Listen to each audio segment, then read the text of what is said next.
Est-ce que nous avons Fadila Mehal en ligne?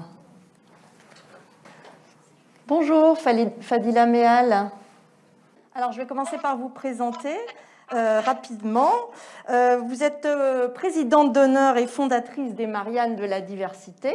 En cela, on peut dire que vous êtes une des figures du féminisme en France. Vous avez été présidente de la commission culture, patrimoine et mémoire du Conseil de Paris, vice-présidente de la commission médias et diversité. Vous avez été aussi membre de l'Observatoire de la parité et de la diversité rattaché au ministère de l'Intérieur. De 2002 à 2008, vous avez été membre du Conseil économique et social. Vous avez été conseillère de Paris de 2014 à 2020 et vice-présidente du groupe UDI Modem. En mars 2021, vous avez été choisie pour figurer dans l'exposition des 109 Mariannes de la diversité. Ah non, pardon, excusez-moi, des 109 Mariannes qui s'appelait « Renouvelons les visages de la République et de la citoyenneté au Panthéon ». On va essayer d'ailleurs de passer des images, parce que je sais qu'il y a des vidéos de cet événement qui a eu lieu donc, pour la Journée de la Femme le 8 mars dernier. Et vous êtes enfin chevalier de la Légion d'honneur et chevalier des arts et lettres.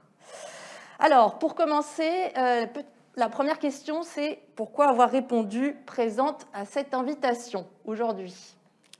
Écoutez, je voulais vous dire, avant de répondre à cette première question, dont je vous remercie, je voulais simplement qu'on puisse avoir un petit moment de mémoire aujourd'hui pour toutes les femmes qui sont tombées sous les violences des hommes faites aux femmes. Pourquoi je dis ça? Parce que votre table ronde s'intitule « Le débat public ». Et je crois que c'est important, il y a plus de 40 féminicides depuis début de l'année. Je pense à Chahinez de Mérignac, je pense à Stéphanie de Hayange. Et vous savez, la première cause nationale, je l'ai menée avec 22 associations à l'époque en 2010, où on me disait les questions sur les violences faites aux femmes relèvent de la sphère privée. Moi, je suis heureuse aujourd'hui, le combat était difficile, de sortir cette thématique pour la mettre dans le débat public. Et c'est l'objet de notre rencontre aujourd'hui. Et c'est vrai que c'est important de dire aujourd'hui que ce n'est pas une affaire privée, ce n'est pas une question de passion, c'est une question qui relève aussi de protection des droits des femmes, mais aussi des droits humains. Et je dis ça aussi en relation avec votre table ronde sur la diversité, parce qu'à l'époque, quand j'étais avec ces 22 associations qui avaient monté cette première cause nationale, on me disait mais il y a une surreprésentation de femmes battues parmi l'immigration et la diversité. Et donc ça a été un combat très difficile parce qu'en effet, je pense que cette question est beaucoup corrélée à la question sociale, mais on s'est rendu compte très vite avec les diagnostics, les états des lieux, que cette question, elle était appréhendée par toutes les classes sociales, par tous les territoires, et c'était pas simplement l'apanage ce qu'on a voulu quand même dire très fortement des banlieues. On l'a vu d'ailleurs avec Mérignac, on l'a vu avec Hayange, avec Stéphanie. Donc voilà, je permettais de faire un peu ce travail-là parce que le travail qui a été mené pour que le débat puisse s'installer sur ces questions de façon consensuelle, finalement, on arrive maintenant à dire oui, c'est une question qui concerne la société, pas simplement l'espace privé. Je vais peut-être maintenant répondre à votre question. Oui, bien sûr, je suis toujours partante quand il s'agit de rencontres, quand il s'agit de confrontation, quand il s'agit de dialogue. Et c'est vrai que, bon, vous l'avez compris, j'ai fondé les Mariannes en 2005, après les émeutes des banlieues, et le mot femme, diversité me parle énormément. Et c'est vrai qu'on avait un slogan à l'époque qui est toujours d'actualité, la diversité est un cadeau, ce n'est pas un fardeau. Même si j'entends tout ce qui se dit, tout ce qui se fait sur les questions identitaires, avec évidemment un questionnement très fort montrant que parfois la diversité a pris le pas sur la République et que c'est quand même une dérive que moi à l'époque je n'avais pas imaginée. Et qu'est-ce que ça évoque pour vous aujourd'hui le mot diversité justement ? Écoutez, le mot diversité, pour moi, il n'est pas simplement lié à la question ethno-raciale ou religieuse. Pour moi, c'est le pluralisme. Le pluralisme, c'est la démocratie, c'est la confrontation de pluri-opinions qui font, ou de pluri-communautés, mais avec le terme évidemment pas communautarisme, mais l'ensemble de valeurs que nous pouvons partager dans une communauté. Et donc, c'est quelque chose pour moi qui est très positif, parce que vous le voyez bien, même dans l'enceinte d'un travail ou dans les administrations, quand on a plusieurs cerveaux, c'est quand même plus facile de résoudre un problème que quand on en a un. Et si ces cerveaux raisonnent différemment ou fonctionnent différemment, c'est pour moi, c'est pas quelque chose de philanthropique, hein, de charitable, c'est un facteur de performance. C'est pour ça que pour moi, la diversité, c'est la diversité du genre, c'est la diversité des territoires, c'est la diversité aussi des orientations sexuelles, mais on voit bien que sur la question ethno-raciale, il y a un blocage. Il y a un blocage parce qu'on considère que cette question-là, que ces publics-là, eh bien, il y a un risque de dangerosité. Donc, c'est de ça dont on doit parler et comment on lutte pour faire comprendre que la question ethno-raciale, elle est au cœur de notre République, parce que la France, elle a été une terre d'accueil et de flux migratoires très importants, et que comment atténuer cette image de risque. Et vous l'avez souligné dans votre débat tout à l'heure, qu'on est passé de l'indigène à l'immigré, de l'émigré au musulman, et maintenant du musulman aux terroristes. Donc c'est difficile. Détruire un préjugé, Einstein disait, c'est plus facile de détruire un atome qu'un préjugé. Donc il y a du boulot. Et je pense qu'il faut qu'on commence dès le plus bel âge.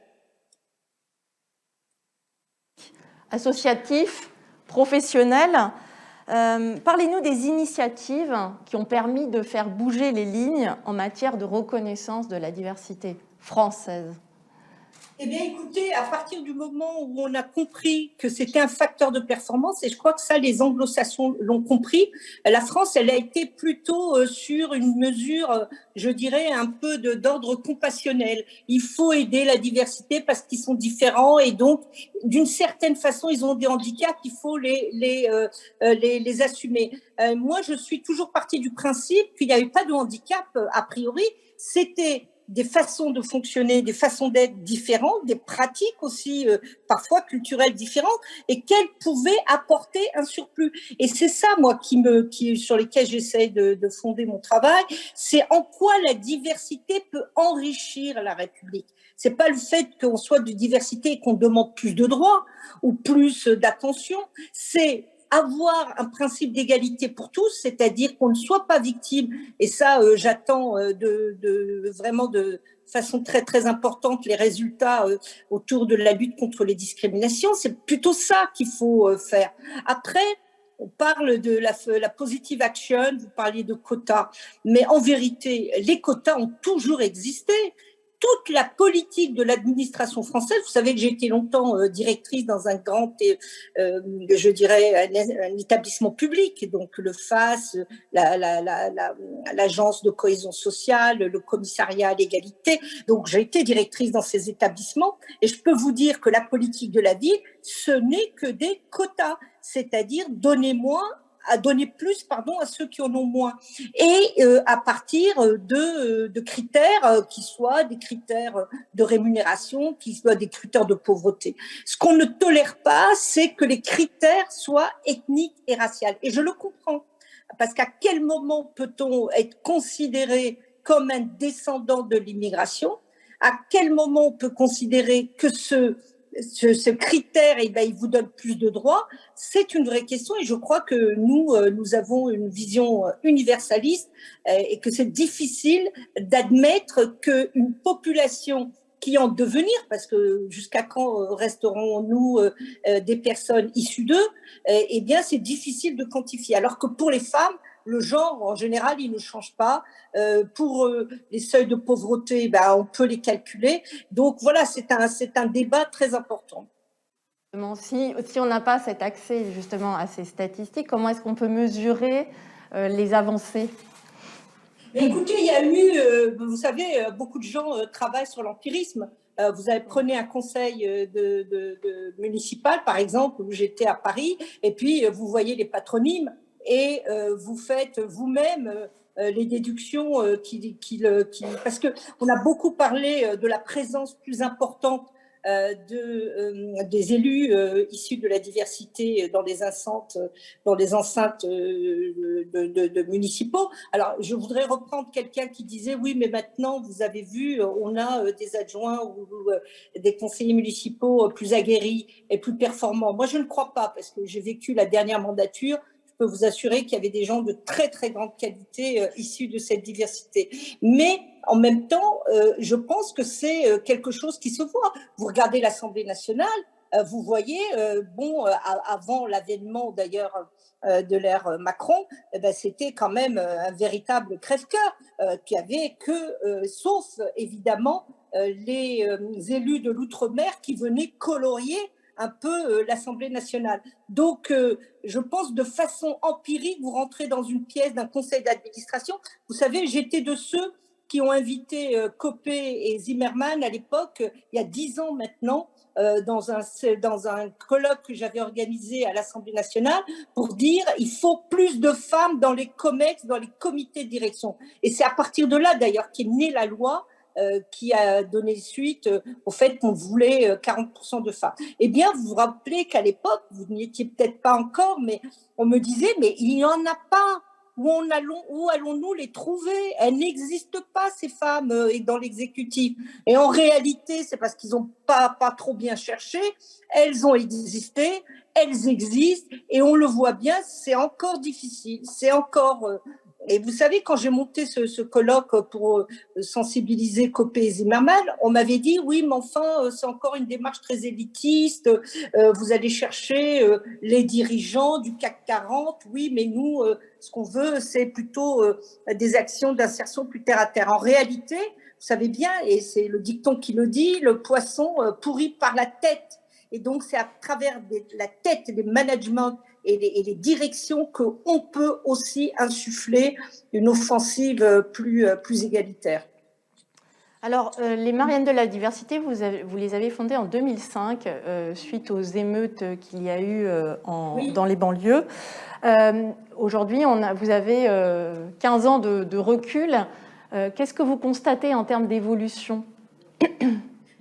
Moi, je pense que c'était à l'époque ce qu'on considérait comme une niche. Donc, on nous disait, oui, les minorités, mais il faut absolument un truc symbolique. Et donc, c'est normal, il faut quelques-uns puissent s'incarner pour que le système continue d'exister. C'est-à-dire les discriminations systémiques, c'est-à-dire le fait qu'on en choisit un, qu'on le sort du groupe et puis qu'on en fait une incarnation symbolique.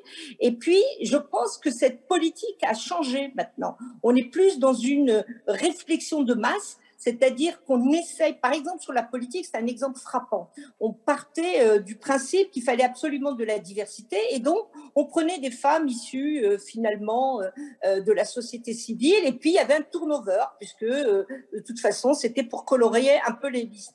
Eh bien on a vite compris que ça ne suffisait pas et les femmes elles-mêmes ont compris qu'il fallait qu'elles s'intègrent dans les partis politiques parce qu'elles ne pouvaient pas être nommées du fait du prince.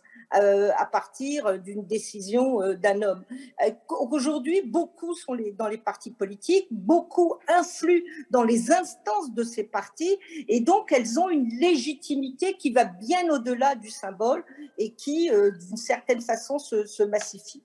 Et moi, alors par contre, j'ai vécu un deuxième écueil, c'est qu'à un moment, vous savez, moi j'avais fait une campagne très forte pour que les femmes accèdent pendant les élections, à l'époque c'était régional et municipal, et au niveau législatif. Et j'avais, avec Réjeanne Sénac, on avait monté vraiment une étude très très approfondie sur les réflexions des commissions finalement de désignation.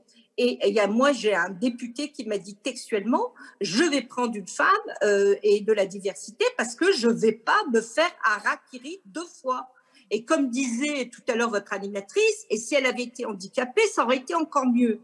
Alors, c'est vrai que du coup, ce qu'on pensait être un handicap d'être femme, de la diversité, est devenu plutôt un atout. Ce qui explique qu'il y a beaucoup de jeunes femmes maintenant qui sont dans les instances. Mais moi, j'ai tendance à dire, même si vous êtes à un moment donné choisi pour de mauvaises raisons, eh bien, faites-le, engagez-vous et montrez, au-delà j'allais dire, du personnage qu'on veut vous faire jouer, eh bien, vous saurez montrer que vous valez bien au-delà de la marque qui vous a été imprimée de femmes issues de la diversité. Donc ça, c'est une évolution que je vois et qui est très nette. D'accord. Et quel message vous auriez envie de passer aujourd'hui à des jeunes femmes issues de la diversité ? J'ai envie de leur dire de rien n'est acquis. Les conditions sont plus difficiles si vous êtes issu de l'immigration maghrébine et si vous êtes musulmane, que c'est très compliqué parce que vient se greffer des questions géostratégiques plus importantes. Mais ne désespérez pas. Et je pense que, et ça c'est ce qu'on a toujours essayé de faire avec l'accompagnement qu'on a donné aux femmes pour leur insertion dans le monde politique, c'est que votre plus grand adversaire, c'est vous-même. C'est-à-dire, ne doutez pas, et puis allez de l'avant. Et surtout, la solidarité. Alors, la solidarité, je la manie avec beaucoup de précautions, parce que quand on est dans un parcours j'allais dire, même ambitieux de politique, c'est vrai que c'est difficile, il y a un esprit de concurrence qui peut se faire, mais je pense qu'on peut, à un moment donné, à partir d'un socle commun, des valeurs communes, à l'intérieur de son propre parti. Je pense que c'est ça qu'il faut faire, parce que je ne crois pas beaucoup aux ambitions transpartis qui dépasseraient le cadre partisan autour de la question de la diversité.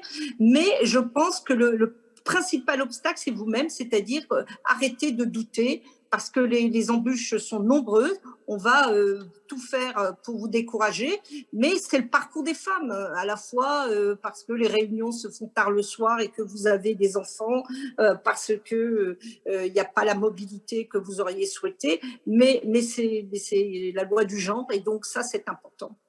Est-ce que vous pensez que la société civile est aujourd'hui finalement en avance par rapport aux partis politiques ? Toujours. Toujours. Vous savez qu'à l'époque, j'avais mené des enquêtes avec Réjeanne et on s'était rendu compte que finalement, la population était prête à accepter. Moi, je me souviens, je m'étais présentée dans le 18e arrondissement à l'époque et on avait écrit Salarab sur mon affiche dans le 18e. Vous imaginez, là où se trouve Barbès, où se trouvent tous les lieux où une forte concentration maghrébine. Et donc, je pense que c'est les dirigeants, je ne dirais même pas les partis, c'est les dirigeants des partis politiques qui ne sont pas toujours à la mesure. Pas toujours, je le dis, parce qu'il y en a d'autres qui ont vraiment joué le jeu. Et vous savez, aujourd'hui, je suis installée dans le sud, donc je suis dans une région, comme vous le dites, vous l'avez signalé tout à l'heure, avec une très grande porosité avec les partis d'extrême droite.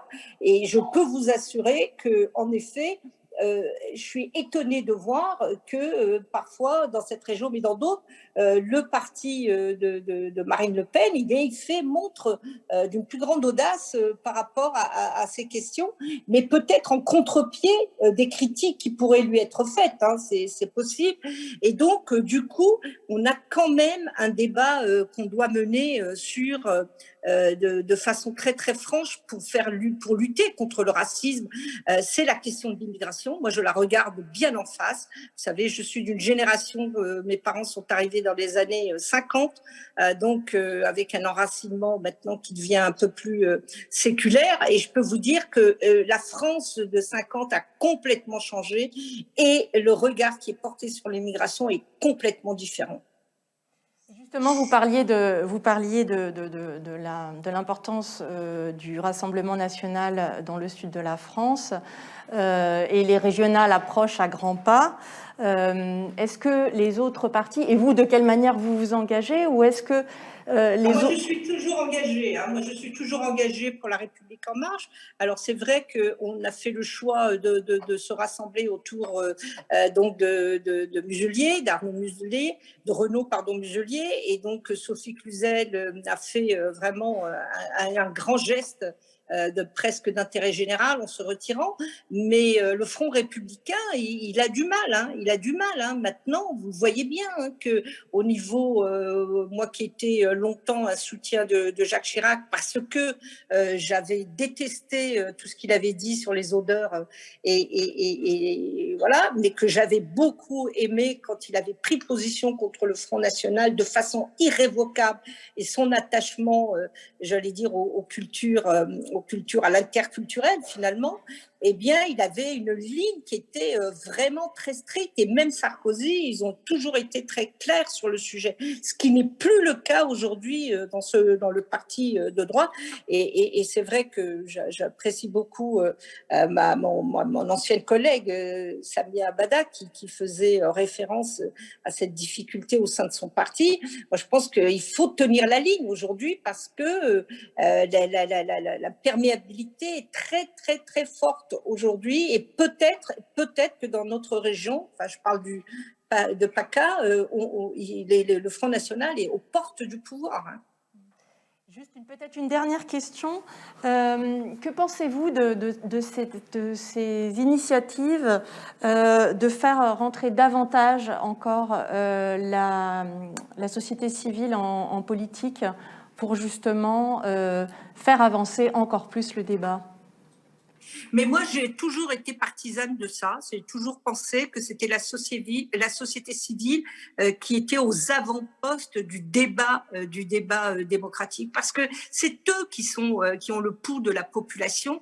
Et après, c'est les politiques, c'est le législatif, c'est le juridique qui prend le relais. Et donc, aujourd'hui, on voit bien que les partis, quoi qu'on dise, malheureusement, ils ont perdu de leur acuité, ils ont surtout perdu de leur crédibilité auprès des électeurs. Les gens préfèrent être dans des coordinations, dans des mouvements, dans des forums, que d'adhérer comme nous l'avons fait de ma génération. On adhérait en espérant des lendemains qui chantent, avec un mode de militance aussi qui était plus continu. Maintenant, les jeunes, moi je vois bien mes enfants qui sont des jeunes adultes, eh bien ils adhèrent à des missions, à des choses ponctuelles. C'est-à-dire, pour le Resto du Cœur, ils iront donner, pour la banque alimentaire, ils se mobiliseront, mais ils ne feront pas des engagements à durée éternelle avec parfois une bureaucratie qui vient ralentir les projets concrets. Et donc, je pense que la société civile, aujourd'hui, elle est vraiment en ébullition, et que c'est là où le cœur du réacteur va arriver. On le voit avec la multitude d'associations ou même de groupements de femmes sur des sujets précis, sur la haute administration, sur l'entreprise, sur le médico-social. Les femmes veulent aller au plus près, au plus court, et puis surtout au plus efficace. Ce sera le mot de la fin. Merci beaucoup, Fadila Mehal. Merci à vous, et bravo encore pour l'association Gros Fondation. Vous êtes vraiment dans le thème du sujet aujourd'hui, dans le thème, j'allais dire, au cœur de ce qui se joue pour nous après le Covid. Un grand merci. Merci à vous. Bonne journée. Bonne journée.